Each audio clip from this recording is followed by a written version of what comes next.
The heat had stayed awake even after the sun went down. It lay over the land like a fever, clinging to the thorn trees, holding the dust in the air long after the last truck had passed. In that heavy darkness, where crickets rasped and distant hyenas laughed without joy, something large moved alone. He had once belonged to a circle of bodies and breath and memory. Now the bull walked without any other footfall beside his own. Each step sent a small shudder through his frame, not from weight, but from the effort of carrying a body that no longer trusted itself. His tongue was thick and bitter. The back of his throat burned, as if he had swallowed fire that refused to go out. The water had looked harmless. A shallow basin in the rock, clear under the late afternoon light. A faint crust of salt at its edge, the kind he had licked since he was small. The smell of it had not warned him. The world had no language for this kind of danger. Only after he drank did understanding arrive, not as words, but as a wrongness blooming under his ribs. Now the venom moved quietly through him. Fine tremors flickered under the skin of his flanks.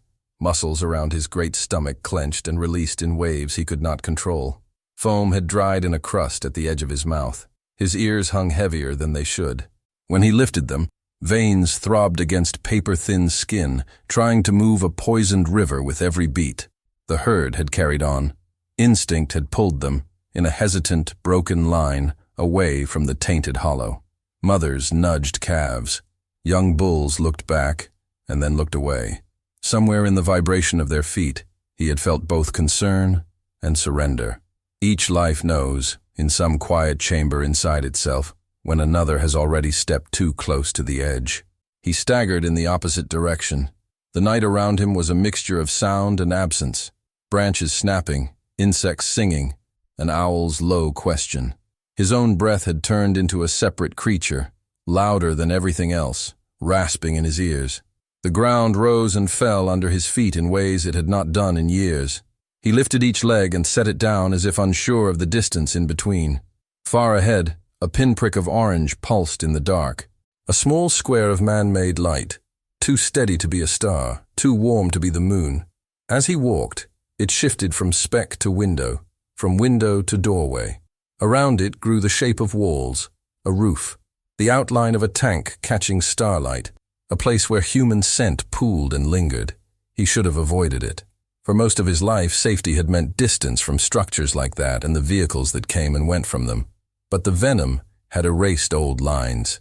The map inside his body had been redrawn around one need: get away from where the world tasted like metal and death. His legs began to fail before his will did. First the hind one, sliding out from under him for a heartbeat, and then catching again. Then the front, folding for a moment too long before he forced it straight. Each stumble left a deeper print in the dust, a record of a body trying not to fall. The narrow track opened suddenly into a clearing. A fence made of poles and wire drew a hard line across the earth, studded with a metal gate. Beyond it stood a small brick building with a veranda, a chair, a lantern hanging from a nail. A man's boots rested on the railing, the glow from inside painting his hands the color of dried blood. The smell of coffee and dry paper and iron drifted toward the bull, braided with something else: grease, oil, the old echo of gun smoke. He reached the fence and did not stop. Wood thudded against bone as his shoulder bumped a post. The wire rattled and bit into his skin. He leaned into it, not to push his way through, but to prop himself up one last moment. The world tilted. The lantern's glow smeared into a streak. His front legs tried one more time to take his weight, failed, and folded. He fell slowly, as if the air thickened to catch him, and then all at once, the earth striking up into him, dust exploding around his trunk. When he hit the ground, the clearing trembled. The coffee in the mug by the man's hand rippled. The lantern swayed, throwing moving shadows across the wall. In the space between one heartbeat and the next, everything that had been ordinary in that night remembered that it was fragile. His great head lay turned toward the veranda, one eye open to the rectangle of light. In that eye lived a strange mixture, the dull glaze of poison and the tiny, stubborn glow of something else. Not hope, for he did not know that word, but a refusal, however faint, to disappear without reaching for anything at all. If stories like this touch your heart, remember to subscribe the channel so you don't miss the next silent rescue. And if you believe animals feel and understand far more than we imagine, your subscription helps these stories keep breathing. Inside the house, the man on the veranda did not yet know that his night had shifted. Elias Moyo sat with his back against the wall, fingers curled around a chipped mug. The radio on the table muttered softly to itself, a static-filled litany of coordinates and patrol reports. A file lay open beside it, pages clipped together, photographs paper-clipped to the corners, bodies in the sand, tusks gone, mouths stained with an unnatural blue. He had read them too many times. He still could not make himself throw them away. Somewhere beyond the far edge of the reserve, a thunderstorm flashed without sound. Lightning stitched jagged seams in the distant clouds. The afterimage of each strike lingered behind his eyelids when he blinked. The tremor reached him first, a shiver through the floorboards, so slight that it might have been his own pulse in his ears. Then another, slightly stronger. The mug shifted, porcelain whispering against wood. Outside, a galvanized bucket hanging from a hook knocked gently against the wall. He froze, breath caught halfway. There were many ways the earth could speak. A running herd, a truck ignoring the boundary signs, distant thunder. This rhythm was none of those. It came irregularly, with long pauses between impacts, as if something enormous were forcing itself forward against a weight it could not see. He set the mug down. The coffee inside traced uncertain circles. When he stepped out onto the veranda, the air felt different on his skin. The night seemed to be holding its breath with him. The lantern behind his shoulder threw his shadow across the clearing like a second man, taller and thinner than he was. For a moment, he saw nothing beyond the fence except trees, darkness, and the faint pale glimmer of the water tank. Then his eyes adjusted, and the shape on the ground at the gate resolved itself into more than shadow. Torn earth. A collapsed flank rising and falling in shallow, rapid waves. A trunk stretched out along the dust, its tip twitching once, then again. Foam crusted the edges of a mouth pulled slightly open over cracked, yellowed teeth. The smell hit him last, cutting through coffee and paper and old gun oil. The metallic, chemical tang he had hoped never to meet again. The pattern was unmistakable. His hand tightened involuntarily on the railing. Somewhere behind his ribs, an old failure uncurled, sharp as it had been the night he had stood among a dozen cooling bodies, too late to do anything but close eyes that no longer saw. The elephant's eye looked back at him now. It did not plead. It did not accuse. It simply held onto his face as if fixing on one point in a spinning room. In the tiny reflection in that dark surface, Elias could see the lantern, the doorway, and the small human figure that had a choice to make. He stepped down from the veranda into the dust. The night around them did not change. Crickets kept singing. The distant thunder kept flashing without voice. But the distance between man and elephant began to close, one careful, deliberate footstep at a time, as if the earth itself wished to see what would happen when a poisoned giant reached a boundary and did not find a bullet waiting there. He had learned, over years of walking this boundary, that you did not rush up on suffering. From a few meters away he stopped, letting his eyes do the first work. The beam of his flashlight slid along gray skin, picking out all the small betrayals. Sweat darkening the wrinkles. Fine tremors along the vast drum of the belly. The way each rib lifted and fell as if separated from the others. Every breath a separate decision. Foam ringed the mouth in a dull, dried crust. Under the thin skin of the ears, veins hammered like trapped snakes. The legs closest to him were stretched awkwardly, one knee half bent as though frozen mid-step. The far side was hidden, wedged against the fence post that had caught his fall. He smelled it again. Sharp, wrong, metallic with a sweetness layered over it, almost like rotting fruit. It had clung to the air the night of the massacre he could not forget. It clung to this one now. Poison did not belong to this landscape. The land knew sharp teeth and drought and deep, patient hunger. It did not know granules that vanished into water, invisible, waiting for tongues to trust them. Humans had written that new word into the soil, and the soil had not yet found a way to answer. Elias knelt slowly, knees protesting against the hard-packed earth. Up close, the bull's size became a kind of weather. Warmth radiated from him, heat of fever rather than strength. His trunk lay slack, but not entirely surrendered. The tip twitched at intervals, as if some distant part of him still scanned the world in the old familiar way. Elias extended one hand, palm down, and laid it on the nearest leg. The skin was both rough and oddly yielding, like bark over water. Muscles fluttered under his fingers. The pulse he found there was too fast, too shallow, like a drum beaten by a child who did not understand rhythm. His mind tried to catalog what he knew. Stomach poisons, organ failure, the window when intervention might matter, the hours it took to bring the vet from the nearest town, the faces of the last elephants he had watched die before help arrived, the useless weight of his own hands. He drew them back. There was one thing to do before anything else. It felt like a betrayal to step away, but staying without calling would be worse. He pushed himself to his feet and walked quickly back toward the veranda, each step feeling like abandonment. Inside, the radio's mutter turned into a lifeline. He lifted the receiver, thumb hesitating just a heartbeat over the switch. Then habit took over. His voice, hearing it in his own ears, sounded too calm for the images in his head. Coordinates, species, condition, suspected poisoning, need for immediate response. The words stacked themselves like sandbags, useless against the flood unless others picked them up. There was a pause on the other end. It stretched, long enough for him to imagine empty chairs, unmanned desks, a tired vet somewhere with his boots off. Then static broke around a reply, faint but present.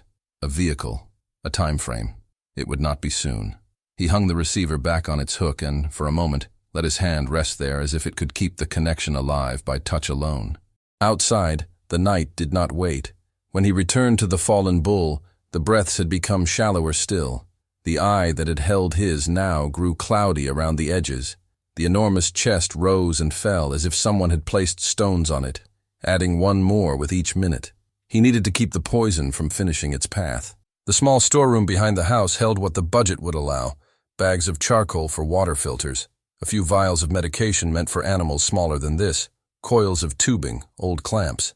He grabbed what he could carry: bucket, charcoal, a battered plastic basin, and brought it all out into the circle of the lantern's reach. The work that followed had no elegance. He crushed charcoal into powder, fingers blackening, mixing it with clean water until it turned the color of a storm cloud. He pried the bull's mouth open as far as he dared, careful of tusk and tongue, and poured the slurry in stages, pausing between each to let gravity and gag reflex decide what stayed. Most of it spilled back out, streaking the dust in dark lines. Some of it, he knew, would make its way down. Whether it would be enough was not in his hands. He threaded tubing through cracked lips for fluids, taping and tying with straps repurposed from old harnesses. Clear liquid dripped from a bag hung from the light pole, bead by slow bead, into a vein that throbbed angrily against his touch. Each drop felt like an argument with the future. As he worked, memories tried to drag him backward. The other clearing, the other night, bodies scattered like broken statues, skin sagging where muscles had already begun to slacken, buzzards waiting at the edge of his flashlight beam, patient and impersonal. The metallic stench that clung to his clothes for days, no matter how many times he washed them. It had been the same pattern then: poisoned water, quiet deaths, people arriving with their urgency too late to meet the moment when it might have mattered. This time, the pattern cracked. There was still time. He did not know how much, but the chest he knelt beside still rose. The eye still flickered when the lantern's light moved. The skin under his palm was still warm. As he adjusted the angle of the bull's head to keep the airway clear, something heavy brushed his wrist. The trunk, which had hung uselessly before, had lifted a fraction. Its tip, clumsy with effort, slid along the back of his hand and paused there, weight and texture unmistakable. It was not a grasping. There was no strength in it. It was more like a blind search that had found the only solid thing in reach. He did not move his hand away. He let the trunk rest there, the rough pressure grounding both of them. The old fear in him, of failing again, of watching another life slip away in his care, rose like bile, and then ebbed against the contact. There was work. He could do work. The outcome would be what it would, but his presence could no longer be accused of absence. The night deepened. Somewhere far off, thunder finally found its voice. Rain had not yet reached this patch of earth, but lightning flickered occasionally on the horizon, giving the clouds distant bones. Closer, beyond the reach of the lantern, other movements took place. On the edge of the reserve, where the scrub thinned near an illegal track, boot soles pressed new shapes into the dampened soil. The tread matched prints catalogued a dozen times in Elias's notebooks. The same make, the same wear pattern on the outer heel. A cigarette end smoldered briefly and was crushed under a toe. Plastic rustled where it brushed against thorn branches. A container glugged softly as liquid shifted inside. The men who left those traces did not yet see the light of the ranger's post. They moved like shadows with a purpose, following a route they believed known only to them. The poisoned hollow, the animals that would come, the profit to be carved out of their deaths. Between their path and its completion lay the fallen bull. The man bent over him, and the thin, stubborn thread of clear liquid dripping from a bag into a vein that refused, for now, to collapse. Hour seeped into hour. By the time the distant growl of an engine announced the vet's arrival, Elias's shoulders ached from leaning, his knees throbbed, and his fingers were stained gray-black up to the knuckles. The elephant's breathing had lengthened slightly, each inhale riding more smoothly over the pain. The truck's headlights washed over the fence, over the sprawled body, over the man who rose slowly to meet them. Behind that harsh beam, the sky was beginning to pale at its lowest edge, as if dawn were testing the idea of showing up. Nothing was cured, nothing was safe, but the night had not finished the work the poison had asked of it. That, for now, was enough. The first day after the poison did not feel like a day at all. It felt like a long, shallow breath stretched until it trembled. They moved the bull only as much as they dared. With winch and straps and the hiss of the vet's careful commands, they shifted his weight off the fence post and into a rough pen beside the station. 4 stout poles, strands of wire, a patch of earth tamped hard by older stories. He was too heavy for elegance. The ground kept the bruises of every place he landed. The vet worked in a focused silence that matched Elias's own. Needles slid into thick skin, tape smoothed over tubing, clear fluids hung from hooks improvised from iron rods. Numbers were written onto a clipboard, a fragile attempt to capture what was happening inside a body that had never asked for human measures. The bull did not fight. That was its own kind of alarm. Healthy fear would have driven him to thrash against them, to fling the tubing away, to shatter the pen. Instead, he lay there and allowed the small, stinging intrusions, eyes half-lidded, breath dragging like a sack hauled over stones. Every so often a spasm gripped him, rolling through muscles from shoulder to flank to belly, a wave he could not ride. When the truck finally drove away, taking the vet back to other emergencies, the sky was already brightening. The pen looked too small around its occupant, the tubes and bags and buckets too few. Elias stood alone for a moment, hand on the top rail, and watched the rise and fall of the bull's chest, as if it were a fragile borrowed thing. He did not make promises, not to himself, not to the animal. The land had taught him the futility of them. Instead, he made a list. Water, charcoal mixture at regular intervals, monitoring the gut sounds, keeping him from rolling onto the wrong side, shade as the sun climbed, flies, infection, and somewhere beneath all that, a quieter line. Stay close. The days that followed arranged themselves into a rhythm that did not care what the calendar thought they were. Morning came first as sound, doves trading low notes in the trees, a francolin shouting at shadows. Then it arrived as a pale line behind the acacias, light catching on the edges of the water tank, sneaking into the pen in narrow blades. Dew beaded on the bull's skin, where the fever had broken enough to allow it. On the first morning, he tried to stand. It happened without warning. One moment, he lay flat, sides barely moving. The next, his front legs folded under him, hooves digging for purchase, hindquarters trembling as he gathered them beneath his bulk. For a second he hovered, massive weight balanced on joints that protested loudly in every line of strain. Then his front legs slipped, and he slammed back down, dust puffing around him in a tired halo. Elias had moved instinctively, as if he could catch him. His hands closed on nothing but air. The bull did not try again that day. He lay there, breath rough, as Elias cleaned the abrasions where skin had scraped against the ground. When he poured water mixed with charcoal and herbs along the trunk, the tip twitched more deliberately this time, seeking the stream instead of merely enduring it. The liquid was bitter, but it was a different kind of bitterness than the one that had brought him here. By the third day, small changes began to accumulate. The fever loosened its claws. The foam at the mouth disappeared. Gut sounds returned in hesitant flutters. Long pauses, then a rumble, like thunder practicing before a storm. The bull's eye tracked movement more smoothly. No longer dull glass, but something with depth again. He stood for the first time just before noon. Elias was in the pen, adjusting one of the fluid bags, when weight shifted beside him. The ground vibrated differently. He stepped back as massive legs folded under, and then straightened, one after the other, like pillars being raised. The bull swayed, trunk extended to balance, ears lifting slightly with the effort. For a heartbeat, his whole body quivered on the edge of collapse. Then he held. They stayed like that for a long minute. Man and elephant, both very still, listening to the simple fact of verticality. The pen seemed smaller suddenly, not because the animal had grown, but because his presence had filled back into the shape it was meant to occupy. When the muscles finally failed, and he eased himself down again, it was with something different behind the movement. Not surrender, rest. Elias began to see patterns. The bull refused the stale hay, but reached, with surprising determination, for fresh branches when they were offered, specifically those of a certain scrub, its leaves bitter to human tongues. Time and again, when given a choice, that was where his trunk went. The ranger recognized it. He had watched other elephants strip that plant after stomach upsets, had noted it in his notebooks under a heading he had once titled, half-jokingly, Pharmacy. Now he brought armfuls of it twice a day, laying them within reach of the great head. The bull's trunk curled around the stems, crushing them to release the sap, placing them carefully into his mouth. Chewing was slow, considered. Somewhere in the mix of instinct and experience, the animal was participating in his own rescue. In the evenings, when the heat loosened and the first stars appeared, Elias dragged buckets of water to the pen and washed the side where the worst cramps had gripped.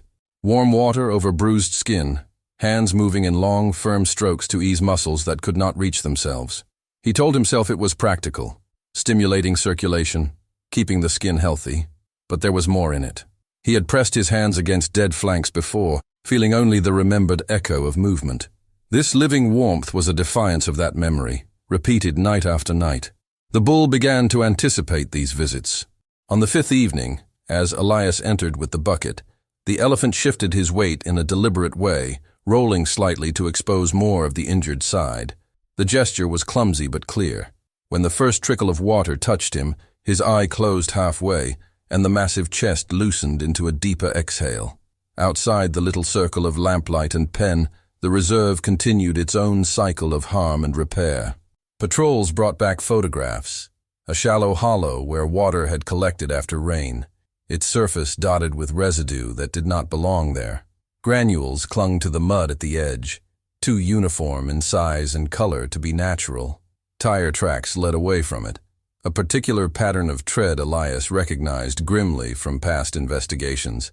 3 bars worn unevenly on one side, a missing patch on the other. An old poacher's truck then, not a newcomer.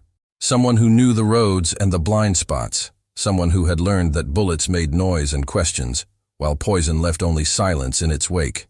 They mapped these signs on a sheet of plastic tacked to the wall. Red circles for poisoned sites, blue for carcasses already found. A new mark where the bull at the pen had fallen. A pattern was emerging, snaking across the reserve like a bruise. At night, when the others had gone, and the radio settled back into its low murmur, Elias took his own notebook and added smaller details the official forms did not ask for. An entry about how the bull's breathing changed when trucks passed on the distant road. A note on which way his head turned when the wind shifted from the east, bringing with it faint scents of diesel and cigarette smoke. A line describing the way his trunk sometimes lifted, not to reach for food or water, but to hover over the top rail, pointing toward the part of the horizon where the poisoned hollow lay, as if the body remembered the scene of the crime more vividly than the mind. The name came to him one afternoon when the sun was high and shadows scarce. He had been watching the bull doze upright, weight leaned against a reinforced post, when a small, stupid thought floated across his mind, that this life, spared by minutes and hands and charcoal and stubbornness, felt like something he had not been given before, not in this work. not in this context. A word surfaced from a language he had picked up in bits from colleagues and roadside greetings. Keto. Gift. He did not say it aloud. The air between them did not need the label.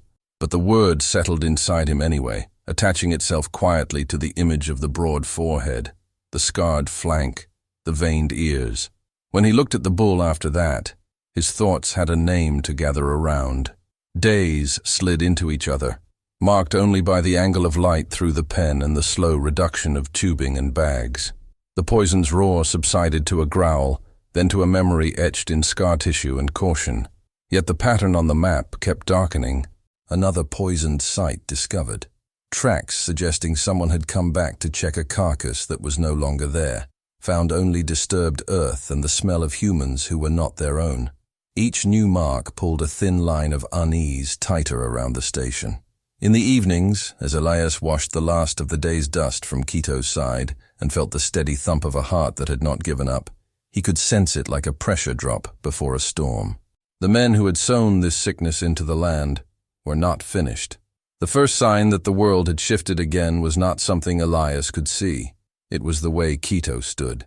Until then, his restlessness had always worn the same shape. Shifting weight from foot to foot when cramps gnawed at him. Trunk tracing the edges of the pen in slow, tired arcs.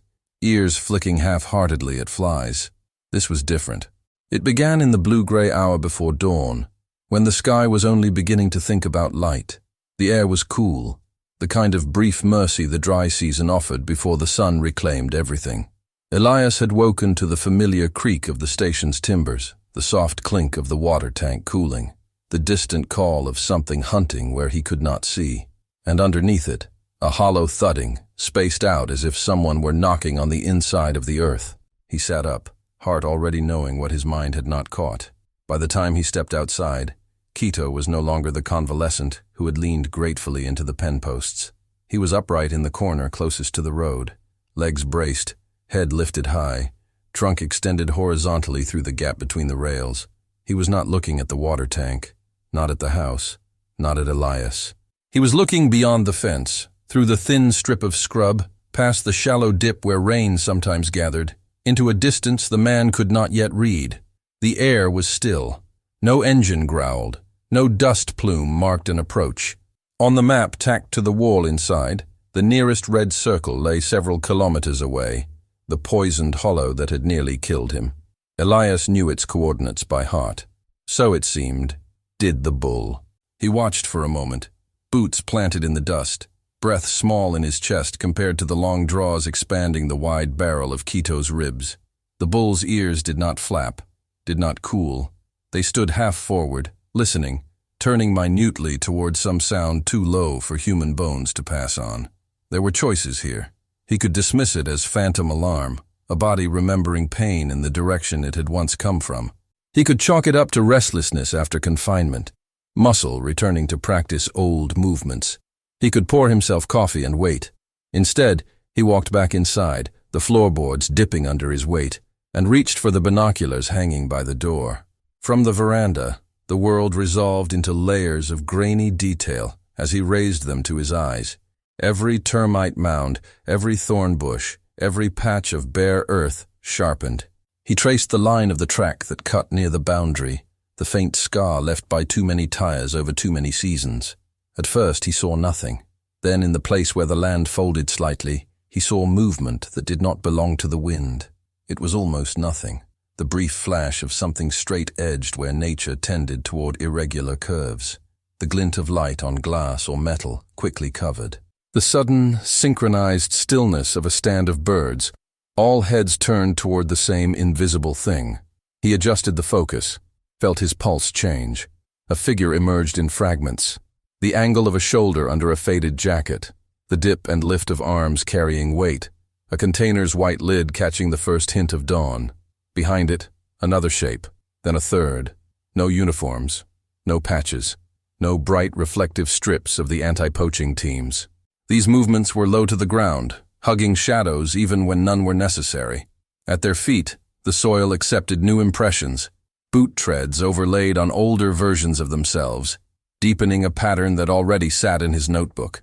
He did not need to see the truck to know it was nearby. The tire marks he had traced with his headlamp on other nights had taught him the rhythm of its comings and goings. His fingers tightened around the binoculars until the rubber groaned. He lowered them slowly, mind beginning to rearrange itself by habit. Distances, timing, the coverage of the radios, who was on duty at the far outpost, whether the small team stationed a few kilometers away had fuel, had not yet dug into their rations, had sleep enough in their bodies to be steady if called. Behind him, inside the room, the radio sat on the table like another kind of heart. He stepped back in, set the binoculars down on top of the crumpled map, and reached for the microphone. The call sign left his mouth without ceremony now, a piece of language worn smooth by use. Static answered first, then the crackle of someone stirring in a tin-roofed hut that could have been anywhere along the edge of this reserve. He gave coordinates, the same ones he had marked in red, and a description that did not need embellishment. Possible repeat contamination, suspected presence of known vehicle, on-foot activity near water source, request for immediate response. There was a brief silence, not of disbelief but of calculation. Then, acknowledgement, a time estimate, as precise as any in places where roads were suggestions and engines had their own moods. Enough to know that help was coming, not enough to tell him to relax. He put the microphone down gently, almost respectfully. From the pen, Quito shifted his weight. His extended trunk had lowered a fraction, no longer a spear pointing at a single threat, but a bar laid across the air, as if to mark a boundary line only he could see. The chain scar on his front leg caught a thin blade of early light, turning the pale ring into a faint, ghostly bracelet. Elias walked back to him, boots whispering in the dust.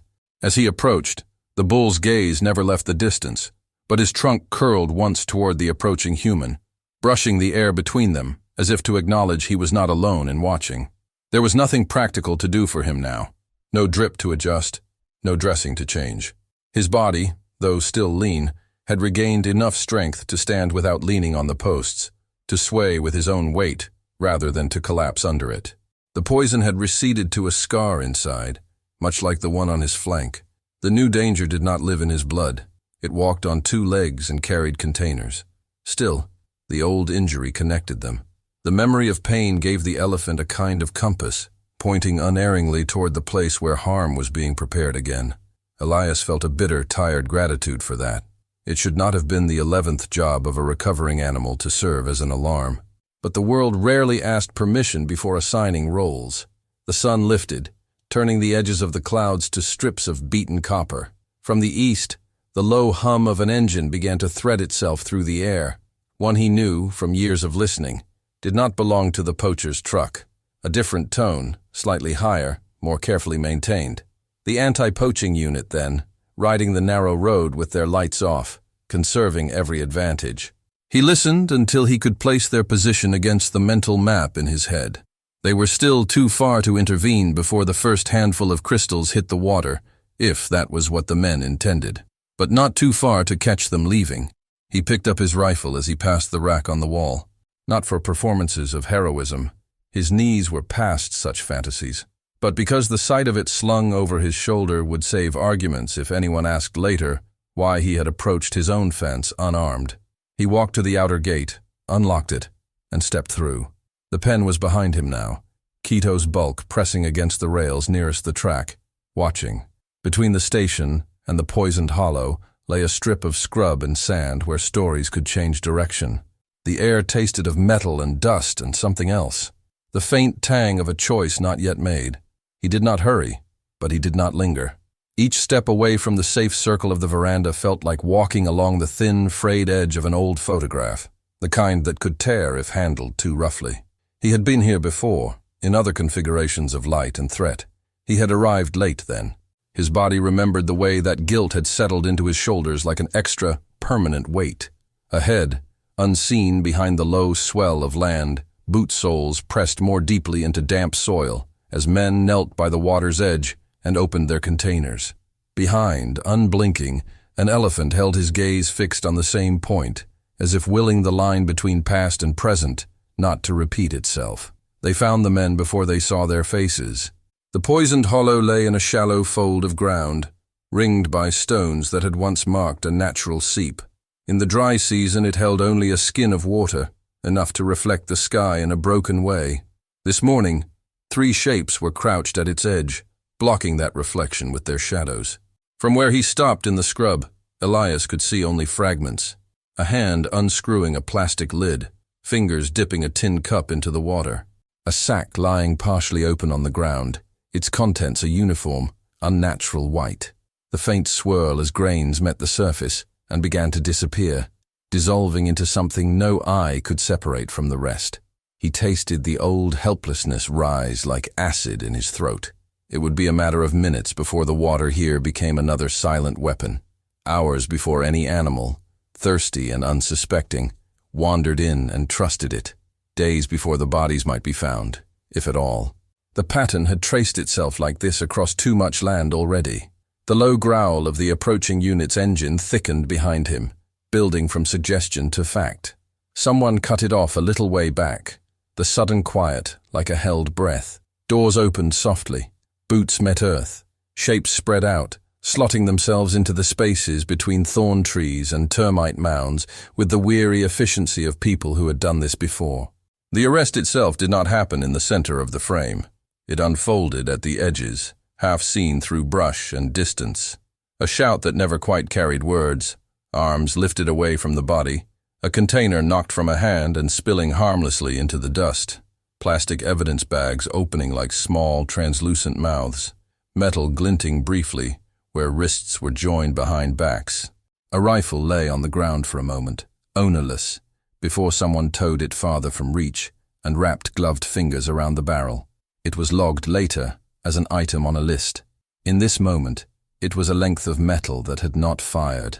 Elias did not move forward to help. There was nothing useful his presence could add, and everything in his joints reminded him that his running days were behind him. He watched instead, from his patch of scrub, as the broad backs of the younger rangers closed the circle, the way a slowly knitting wound closes around a thorn that has finally been removed. When his radio crackled at his belt, it was a brief report. Suspects detained, site secured, request for someone to document the hollow before the evidence changed with the sun. He acknowledged and turned back toward the station, following his own prints in the dust. On the walk back, the land felt different under his feet. Not safer. That would be a luxury it had never known, but slightly less abandoned. The harm here had not been an invisible force of fate. It had worn boots, carried containers, walked in knowing exactly what it meant to do. Being reminded of that did not erase the ache of previous losses, but it gave the ache somewhere to point. At the pen, Quito's agitation had not eased in his absence. The bull paced the narrow space allotted to him, each turn cutting a deeper groove in the ground. His trunk swung in small, impatient arcs, pausing every time it passed the side nearest the poisoned hollow, as if checking the air for news. The scar on his leg, the pale ring left by metal and swelling, stood out sharply against the tense flecks of muscle. Elias stepped into the pen without thinking to wipe the dust from his boots. The big head swung toward him immediately. The ears, which had been standing rigid, softened by degrees. The chest rose and fell in a slower rhythm as the man approached. Between them, something unspoken and unspeakable passed, a confirmation that the threat his body had remembered had been real, and that, for this day at least, it had been interrupted. He did not know how to tell an elephant that the men who had done this once would not be standing at that hollow again, but bodies knew things without language. He reached up and laid his palm flat against Quito's shoulder. The skin there was warm and dry, dusty under his hand. For a moment, all the images of the morning, white grains, gloved hands, plastic bags, boots in a ring, collapsed into that single point of contact. The bull's trunk lifted and settled along his back, not in the clumsy, searching way of that first night, but with steady weight. It rested there, a band made of muscle and memory, pressing him gently toward the earth, anchoring him to the moment that was, not the ones that had been. He let himself lean into it. Around them, the reserve exhaled cautiously. Birds that had fallen silent resumed their conversations. A squirrel scolded something unseen from the safety of a branch. Somewhere far off, a herd moved, the faint tremor of their passing, arriving late and soft. The team arrived at the station later with their truck loaded differently, not with meat or tusks, as in the photographs on his old file, but with people and things destined for courtrooms instead of markets. The faces of the men in the back were turned away, but their presence shifted something invisible in the air. The map on the wall would gain new marks, dates and case numbers, and perhaps eventually a line drawing through one small tangle of red circles. The poisoned hollows did not heal themselves. In the days that followed, they became stations of a new ritual. Rangers went out with shovels and hoes, breaking the crust of tainted soil, scraping layers into sacks destined for controlled disposal. They scattered clean sand over the stripped earth, not to pretend it had never happened, but to keep the next rain from carrying remnants deeper. At one of these sites, not the one that had nearly killed Quito but one of its siblings, Elias stood with his boot on the edge of the hole they had dug. The earth there had a grayish tinge, faint but different from the surrounding soil. He watched as his colleagues worked, their movements methodical, patient, the opposite of the hurried, furtive gestures that had poured the poison in. When they finished, they did not leave a scar as a warning. They left a small ring of stones, not unlike the ones local people placed around family graves. It was not an official protocol. No paperwork would mention it, but whoever passed there next would feel, without quite knowing why, that something serious had occurred and been acknowledged. Back at the station, another task waited. The old, unreliable seep a little way from the house had always been a place of mild annoyance, a trough that emptied too quickly, a puddle that turned to mud more often than not. Now, with the memory of the poisoned hollow still fresh, it took on new meaning. Elias and the others widened it, digging down until they reached a steadier trickle. They lined the bottom with smooth stones, stacked larger rocks into a rough bowl, diverted a clean channel from the tank to keep it from stagnating. No sacks were opened here, no crystals dissolved, only clear water, running in a way that could be seen and tested and trusted. Quito watched the work from his pen at first, ears relaxed, trunk occasionally lifting to taste the new scents of wet soil and fresh rock dust. When the time came to let him out for the first short supervised walks beyond the rails, that new water became part of his route. He approached it carefully the first time, each step placed with the wary precision of someone whose last encounter with a pool had nearly ended him. His trunk hovered above the surface, drawing in air, reading it. Elias stood a little way off, hands empty, heart pounding in a way that had nothing to do with exertion. The water smelled only of itself. Slowly the trunk descended. It touched, curled, filled. The bull drank, throat working in the ancient rhythm of swallowing that had existed long before humans learned to poison wells. When he finished, he stood for a while with droplets shining on his chin, eyes half closed, as if listening inward. Whatever message his body received was quiet, but it was not alarm. From then on, the new pool claimed him. Each day, when the gate was opened for his measured exercise, his path curved to include it. Sometimes he drank, sometimes he simply stood with one foot in the shallows, cooling the skin scarred from his earlier convulsions. The place where poison might have been laid had become instead a small, stubborn oasis. The men who had tried to turn water into a weapon were gone from this landscape now, confined by walls that did not move with the wind. Their absence did not bring back the ones they had taken. It did not undo nights of watching breath fade from bellies that should have carried calves into new seasons, but it narrowed the path of harm, just enough to matter to those who still walked here. In the evenings, as the sky bruised itself into purple and gold, Elias often found himself on the veranda again, mug cooling in his hands. Beyond the fence, Quito would be a shadow against the lowering light, outlined where the new water reflected sky against skin. The map on the wall inside bore more marks now, some in red, some in the darker ink of resolved cases. The notebook on the table held new entries, describing not just loss, but recovery. The land, scarred but not surrendered, had allowed a different ending this time. For the first time in years, the weight in his chest was not only made of what he had failed to stop.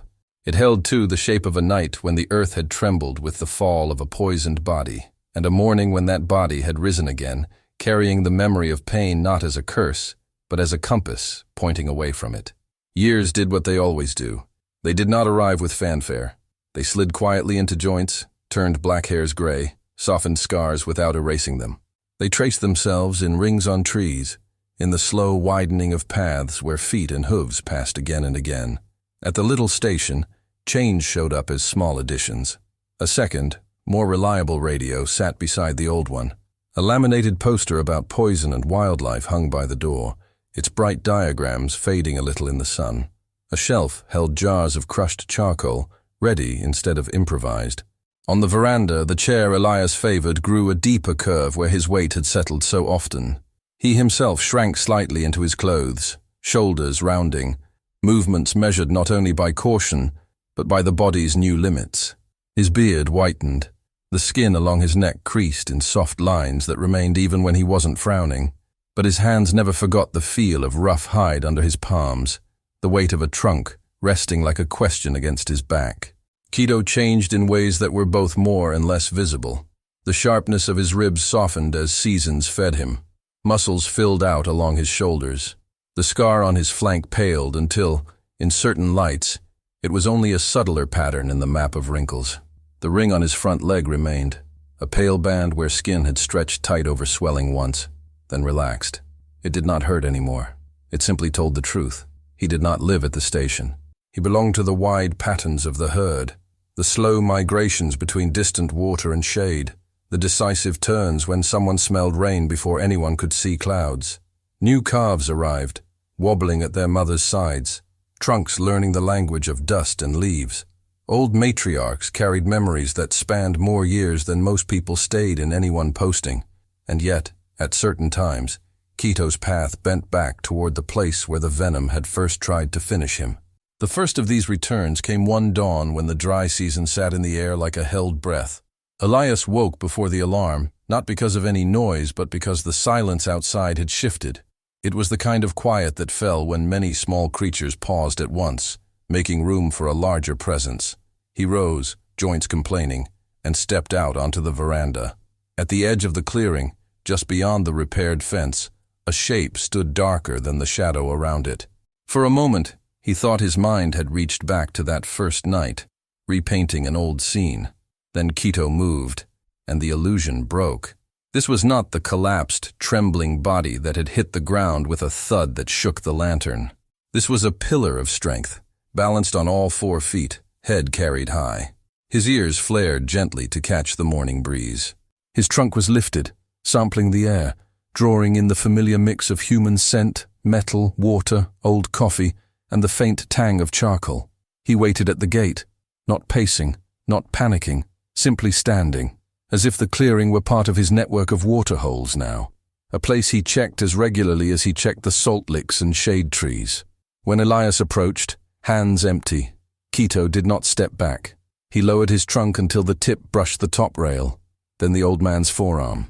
The contact was deliberate, firm without being forceful. It felt like someone placing a heavy hand on his shoulder and greeted recognition.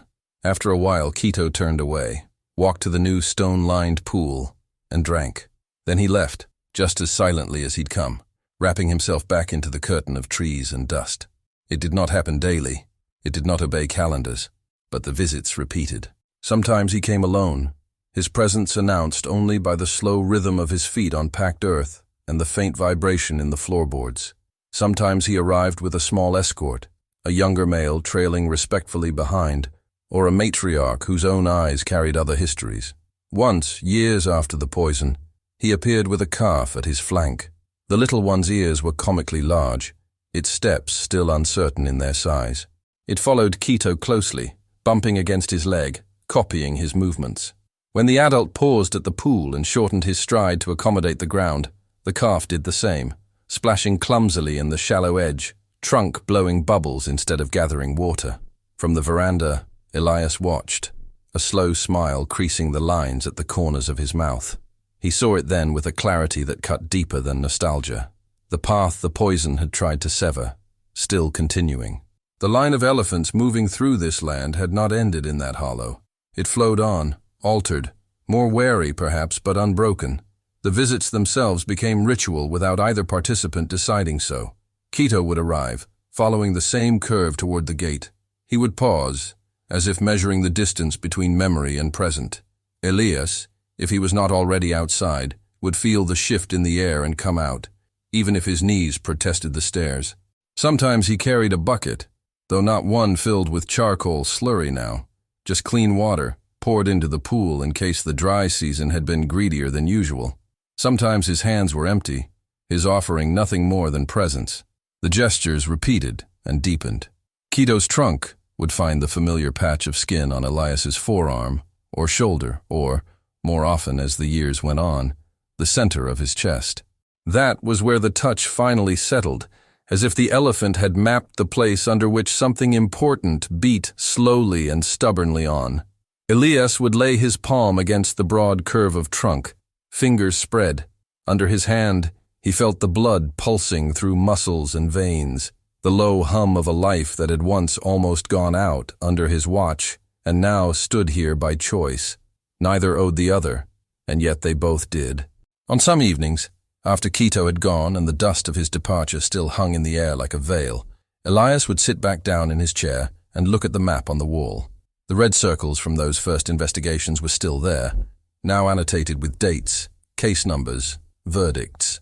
New marks had been added, some black, some blue. A different story layered itself over the old one, sites where traps had been removed before anything died, patrol routes that had caught things early. The notebook on his table had become thicker, its spine swollen with added pages. The early entries were terse, all edges, distances, counts, weights. The later ones contained more quiet details. Quito returned today, scar on leg barely visible in low light. Calf with him tasted water, no reaction. Thunder in distance, no engine sounds. The land remained what it had always been, capable of beauty that hurt to look at, and of death that came without fanfare. Droughts still hardened the soil to cracked tiles. Calves still succumbed to illnesses that no one could name. Not every story at this station ended with recovery. But this one had not ended where everyone, poison, memory, statistics, had once suggested it would. It had turned, just slightly, on the axis of one night's stubborn work and a series of small, repeated choices, never to look away. On a late afternoon when the light went thick and amber, pouring itself over the trees like honey, Quito came again. Elias was slower now to meet him. The distance from chair to gate had grown longer in recent months, not on the map, but in the body. He walked it anyway, one careful step at a time, boots scuffing the familiar path. Quito waited. Up close, his eyes bore the fine network of lines that age gives to every living thing, but their depth had not dimmed. He lowered his head as the man approached, not in submission, but in alignment. Elephant and human ended up almost at the same height, one bent slightly by years, the other compensating with massive grace. The trunk rose. It did not stop at the arm this time. It came to rest squarely against Elias's chest, just left of the center. The pressure was firm, spreading warmth through fabric and skin and bone. Beneath it, the old heart answered with a heavier beat, as if acknowledging a touch it had been expecting. Elias placed both hands on the trunk now, not to push it away, but to cradle it, fingers disappearing into the folds and texture. His forehead found the rough hide, resting there in the small space between breaths. In that quiet, the lines between bodies and stories blurred for a moment. The place where the poison had once tried to stop one heart now felt the steady, shared rhythm of two. When they parted, it was without drama. Quito turned toward the trees again, steps unhurried. Elias watched until the last curve of his back dissolved into shadow. Behind him, the radio muttered. Papers rested. The map waited. Ahead, the land rolled on in its uneven, complicated grace. The poisoned hollow existed still, somewhere out there, its soil scraped and scarred, marked deliberately with stones. The memory of it lived in Quito's body, in Elias's notebooks, in the tightened vigilance of patrols. It was not forgotten. It had been folded into the pattern as a place to move away from, not toward. At the water's edge by the station, the pool caught the last light of the day, holding a small, wavering piece of sky in its surface.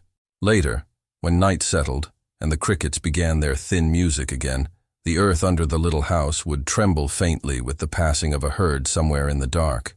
The old ranger, lying on his narrow bed, would feel it and know, with a quiet that had nothing to do with sleep, that one of those footfalls belonged to a life that had once fallen at his gate and risen again. The land, which cannot speak aloud, had answered the poison in the only language it truly possesses: endurance, altered paths, and the silent, stubborn choice to keep moving.